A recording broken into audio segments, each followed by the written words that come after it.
All right, everybody. Hope you had a nice spring break. I hope you and your family are doing well. Let me know if you have any questions. You can always text me on Remind or send me an email. But today, this week, we're going to talk about gases. Specifically, we're going to talk about the combined gas law. So let's get started. So there are 4 variables when it comes to gases. 4 things you can change. Here are the 4. You can change the temperature. You can change the pressure, the volume, and then the amount of particles.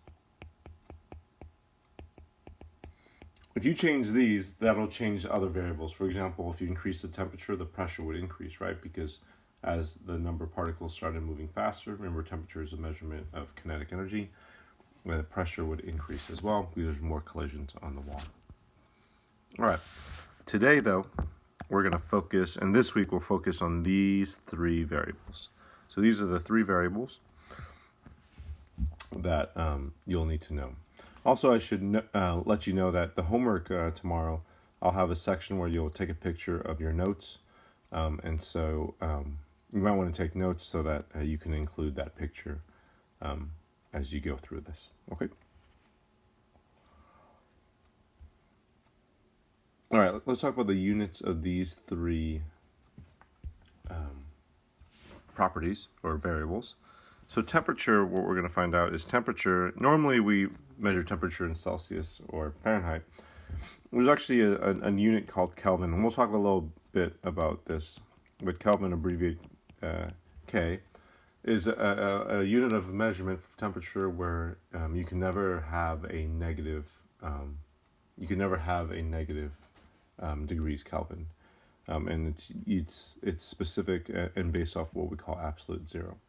Pressure can be measured in atmospheres. I don't know if you remember from previous, but you can also measure it oftentimes in a barometer. It's measured in millimeters mercury, so this is millimeters, and then Hg is the elemental symbol for mercury, and then there's another one, kilopascals. Okay. And then volume, if you think of like a graduated cylinder, it might be in milliliters, it could be in liters, it can be in cubic centimeters. Those are all examples, okay? And then if you remember, STP is standard temperature and pressure. So S is for standard, T is temperature. Standard temperature is 0 degrees Celsius, but remember, we're always going to change it to Kelvin. And so to change from something from Celsius to Kelvin, Kelvin always equals the Celsius plus 273. So 0 degrees Celsius would be equal to 273 Kelvin. All right. Standard temperature is 1 atmosphere. Remember, we live under 1 atmosphere. But 1 atmosphere also equals 760 millimeters of mercury and 101.3 kilopascals. All right, so what we're going to talk about next is we're going to talk about the 3 variables. Remember, pressure, temperature, and volume. And we're going to see how they are related to each other. The first one is called Boyle's law. You don't have to remember the names of the law, but you have to remember the relationships. So, for example, what is the relationship between pressure and volume? So, for example, if I take like a balloon or some type of volume, and let's say I decrease the volume. So let's say I decrease the volume. So I decrease the amount of space. What would happen to the pressure?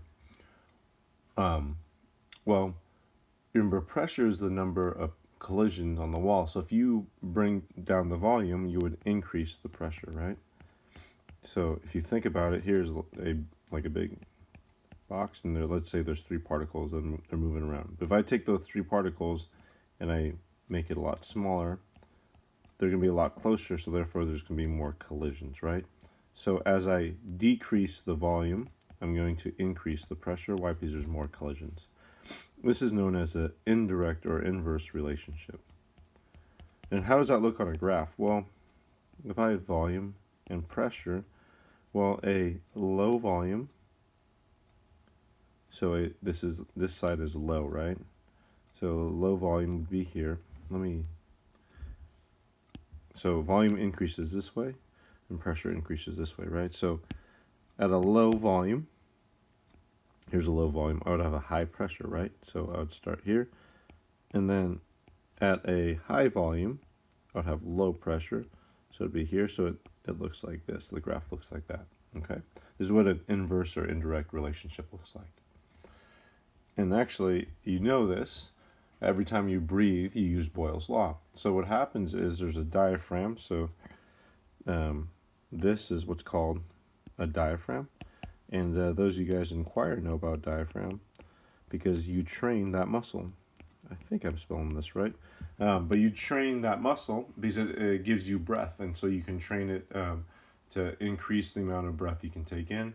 You can train it to kind of create different sounds. But the diaphragm is actually responsible. It actually, it's the muscle that basically separates your lungs and your heart, like your upper chest, from your lower chest, like where your intestines, your gut is, I guess they would say. And so the diaphragm can contract and relax. And so people who sing a lot actually have really good control or a strong diaphragm. But what happens is if we look at it, if it contracts, that doesn't, if you can see here, it actually, the lungs contract or get smaller, and then the pressure increasing causes you to exhale. And then when you inhale, the diaphragm relaxes, the volume is bigger, so there's less pressure, and then the air comes in, okay? Another law, Charles' law, what is the relationship between volume and temperature? So let's imagine that the volume and the temperature can change, but I increase the temperature. So if I increase the temperature, those particles start moving faster. What would happen to the volume? Well, the volume would also increase. Excuse me. Because as the temperature increases, particles start moving faster, there's more pressure, and so the volume will increase. And so this is a direct relationship. What does a direct relationship look like? Well, if we have volume and temperature, it's going to look opposite of an indirect, right? As volume increases, temperature does as well. So if you actually do this, and unfortunately we have a really cool lab that shows you how to do this, but if you extrapolate or extend the line, what will happen is something that's kind of cool. You'll get to zero volume right here, and it's at negative 273 degrees Celsius. And so it kind of makes this, well, what do you think is happening at negative 273 degrees Celsius where it appears that you have zero volume? Well, the temperature is so low that it appears that you have no volume because the particles have stopped moving. And so when particles have stopped moving, we call this absolute zero. And so the reason why I added 273 to 0 degrees Celsius is because negative 273 is the lowest you can get. So let's take a look at the next slide.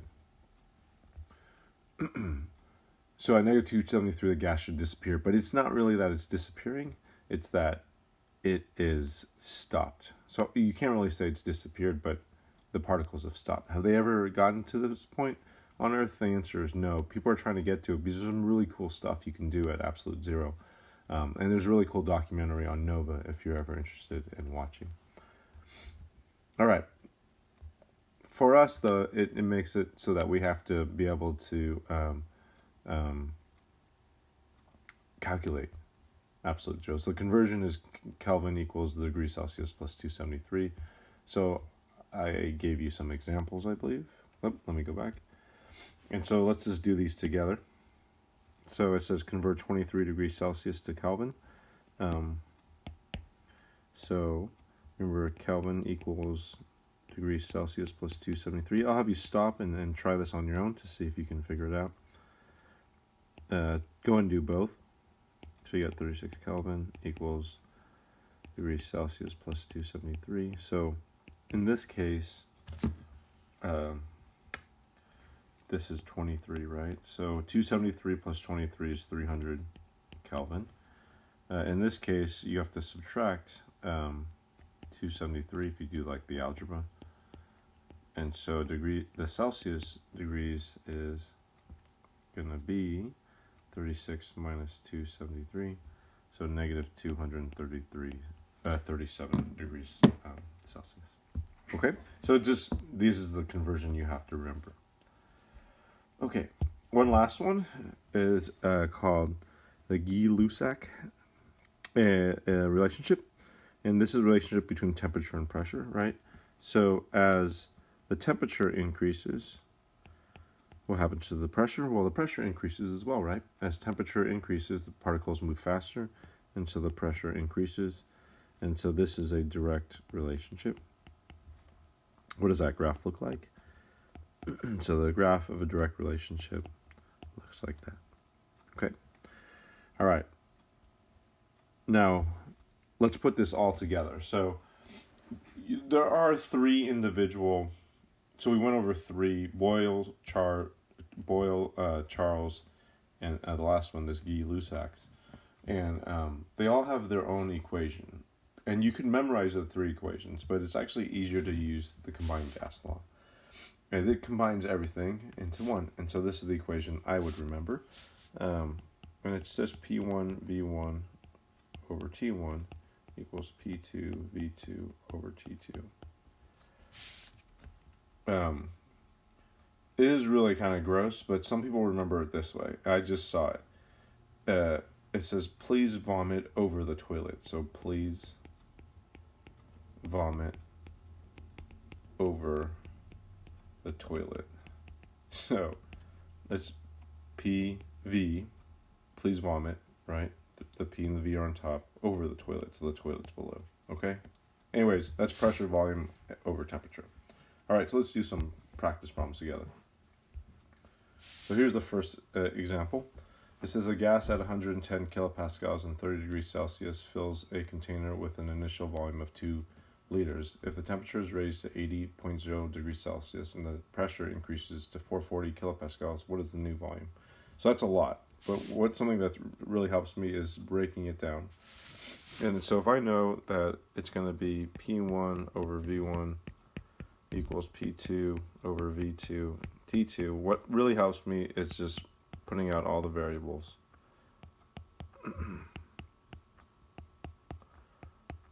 Okay, this helps me tremendously. So I would suggest you write this out. So what we're going to do is look at the initial one. So 110 kilopascal. If you remember, kilopascal, is that a volume, pressure, or temperature?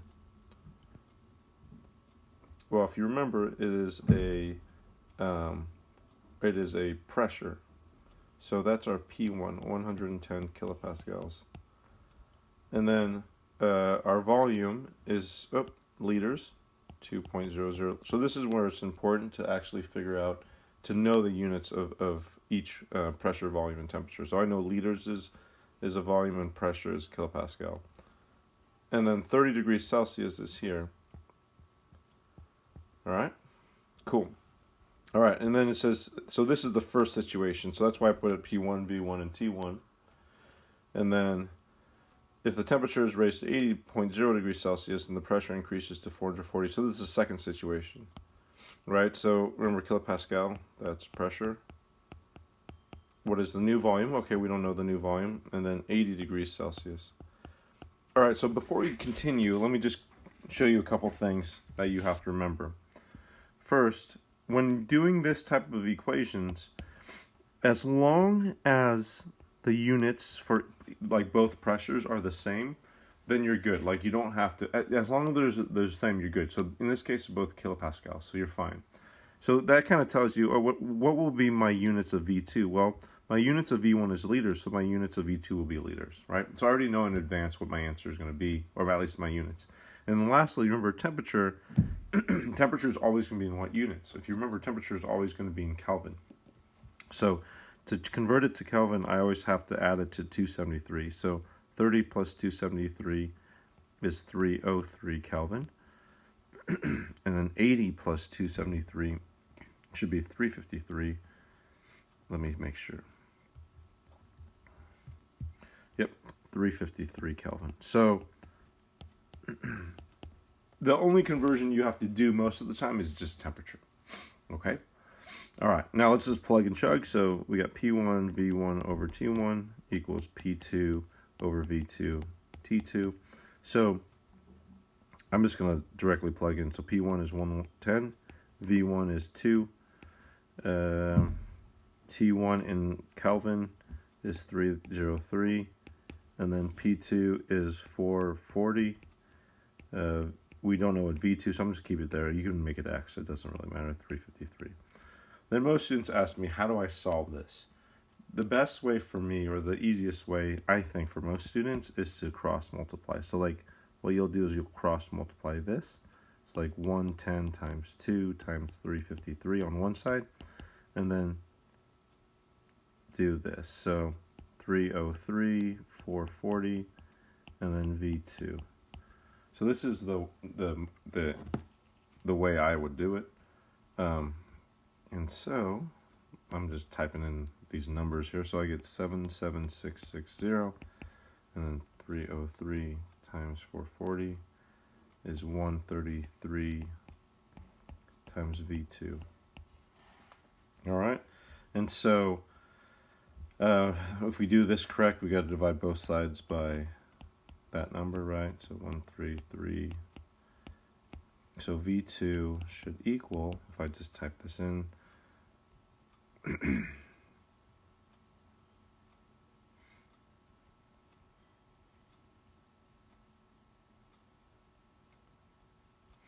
I get 0.5825. Some of you are thinking, okay, what about sig figs? Yeah, let's use sig figs. So what I do is I go back. Let me erase this. It's just a little easier. See, I go back and this has 2 sig figs. This has 3. This has 2. This has 2. Sorry, this has 3. My fault. And this has 3. So my lowest number of sig figs is 2. So my answer should have 2 sig figs. So if I did it right, it should be 0.58, and I want to keep that 8, but I'm going to keep it at an 8 because the next number is a 2, so 0.58, and then liters. How do I get liters? Remember, since my V1 was in liters, my V2 is going to be in liters. Okay? All right. So I have 3 more problems that I want to work out with you, but I think it'll be good if you solve it and then go over it with me. Okay? So like pause, solve, check, pause, solve, check. All right. Let's take a look at this one. So I'm just in the habit of writing everything out. And this one actually has there's something going on here, but it's actually very easy. So if I initially have 4.0 liters of gas at a pressure of 1.1 atmosphere. So here's my P1 and looks like V1 here. So atmospheres, and then volume is in liters, so 4.0 liters. There's no temperature, so we'll just leave it blank, not a big deal. What about the volume? What would be the volume if I increased? So to 3.4 atmospheres. So 3.4 atmospheres. What would be my volume? The reason why I'm showing you this is notice the temperature didn't get mentioned. And the reason why they didn't mention the temperature is because it didn't change. And so if it doesn't change, or if it's not mentioned, you can just get rid of it. So what does that mean in terms? Well, remember, please vomit over the toilet. So if we get rid of it, we have a new equation, and the equation is just this. And that's it. That's all you have to do. And so I'm just going to plug it in here. So 1.1, the volume is 4.0, and then 3.4 times V2. All right, so we're just going to multiply these out. 1.0 times 4 is going to be 4.4, right? Yeah, this should be 4.4. This is 3.4 times V2. Divide both sides by 3.4. You get V2, I think, to 2 sig figs. Yep. You should get 1.3.